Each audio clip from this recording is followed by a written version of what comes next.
Kalau saya ngebahasain gini, sholat itu membuat kita dapat banyak keajaiban dari Allah, kemuliaan akhlak buat kita dapat banyak keajaiban dari manusia. Jadi kalau kita pengen dapat keajaiban dari Allah, pengen Allah itu baik-baik ke kita, itu sholat. Kalau kita pengen melihat keajaiban dari manusia, tiba-tiba banyak orang yang membantu kita, tiba-tiba musuh bisa jadi sahabat setia. Musuh bisa jadi sahabat setia itu lewat apa? Bukan lewat ancaman. Ancaman itu nggak mengubah musuh menjadi sahabat, hanya mengubah musuh menjadi takut. Tetapi kalau akhlak yang mulia, jangankan teman, musuh aja bisa jadi orang yang paling setia kepada kita. Makanya kalau kita pengen dapat dua keajaiban, keajaiban dari langit dan keajaiban dari bumi, keajaiban dari langit dijemput dengan sholat, keajaiban dari bumi dijemput dengan akhlak yang mulia. Jaga akhlak kita, dan salah satu akhlak mulia yang paling luar biasa, puncak dari semua akhlak mulia itu adalah sabar. Sabar, belajar sabar menghadapi perangai manusia, belajar sabar menghadapi berbagai macam model manusia, belajar sabar terhadap gangguan orang lain. Apa kata Nabi? Al-mu'minul ladzi yukhalitun nas wa yasbir ala adahum khairun minal mu'minil ladzi lam yukhalitin nas wa lam yasbir ala adahum. Mukmin yang bergaul dengan banyak orang lalu bersabar atas gangguan mereka itu lebih baik daripada mukmin yang gak mau bergaul dan gak sabar dengan gangguan manusia. Sabar dengan gangguan banyak orang. Kalau perlu kita belajar sabarnya justru dari orang yang suka ngejengkelin kita. Kayak Ali banget tuh, Ali bin Abi Thalib pernah suatu hari pas dia udah jadi presiden, jadi khalifah, suatu hari dia panggil pembantunya. Jadi ada pembantu di rumahnya, dia panggil, ya fulan.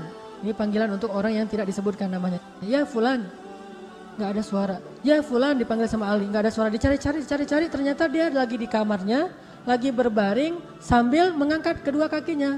Jadi kayak orang bersiul gitu, santai di kamarnya. Padahal Ali dari tadi manggil-manggil. Kata Ali, ya fulan kamu gak dengar suara saya memanggil?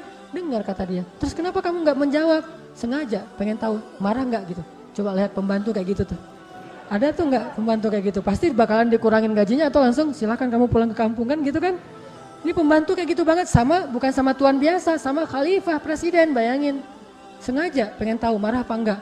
Ali marah enggak tuh? Enggak marah, langsung tersenyum, ketawa. Ali udah enggak ada urusan lagi dengan dia, langsung keluar sambil ketawa. Dilihat oleh pengawal-pengawal dan pejabatnya, ditanya, ya Amirul Mukminin kenapa engkau ketawa? Kata Ali, itu tuh pembantu saya, diceritain lah kisahnya. Yang marah justru pengawalnya dan pejabatnya Ali. Ali aja enggak marah, pejabatnya malah marah. Terus mereka bilang, ya Amirul Mukminin, ya sudah biar kami marahi dia, atau kita ganti aja, kami punya banyak stok pembantu yang lain yang akan siap untuk bekerja di rumah Anda. Kata Ali, jangan, justru aku lagi belajar sabar dari orang itu. Belajar sabar dari orang kayak gitu. Jadi kalau kita nemuin orang yang suka ngejengkelin, berarti itu guru sabar kita tuh. Misalnya kalau saya sering di jalan dulu suka rame sama supir angkot gitu ya. Kalau sekarang nggak rame lagi sama supir angkot, kenapa? Kalau ada supir angkot yang iseng di jalan, saya anggap, aduh ini guru sabar saya nih supir angkot gitu. Ada yang motor mungkin yang kurang tertib, ini guru sabar saya. Pokoknya nemu orang yang ngejengkelin, berarti dia jadi guru sabar kita. Karena guru sabar itu bukan ustaz. Ustaz itu hanya ngajarin teori sabar. Tetapi yang mengajarkan praktek sabar adalah orang-orang yang berperilaku jahiliyah di depan kita. Itulah yang mengajarkan kita praktek sabar yang sesungguhnya.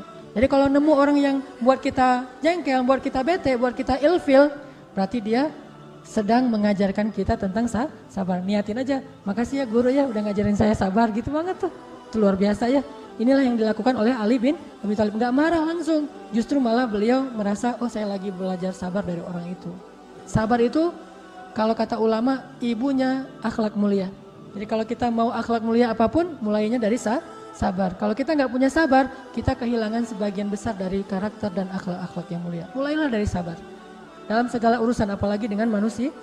Apalagi orang yang jarang ke masjid mungkin perangainya masih perangai orang-orang yang egois atau individualis dan segala macam. Bahkan yang udah ke masjid sekalipun, namanya manusia.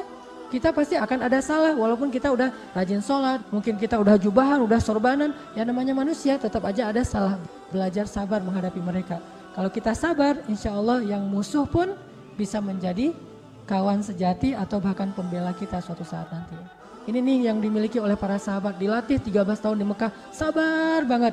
Sehingga akhirnya apa? Ikrimah, anaknya Abu Jahal yang dulunya menyiksa Bilal, ternyata suatu saat menjadi salah satu pembela kaum muslimin. Yang dulunya menyakiti para sahabat 13 tahun di Mekah, suatu saat nanti mereka lah yang membela para sahabat di Madinah.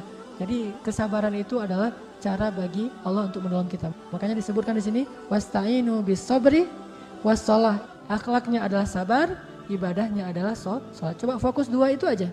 Dengan Allah itu rajin sholat, dengan manusia itu belajar sabar, udah aja. Insya Allah kita akan mendapatkan banyak keajaiban dari langit dan dari bumi karena akhlak yang mulia ini insya Allah.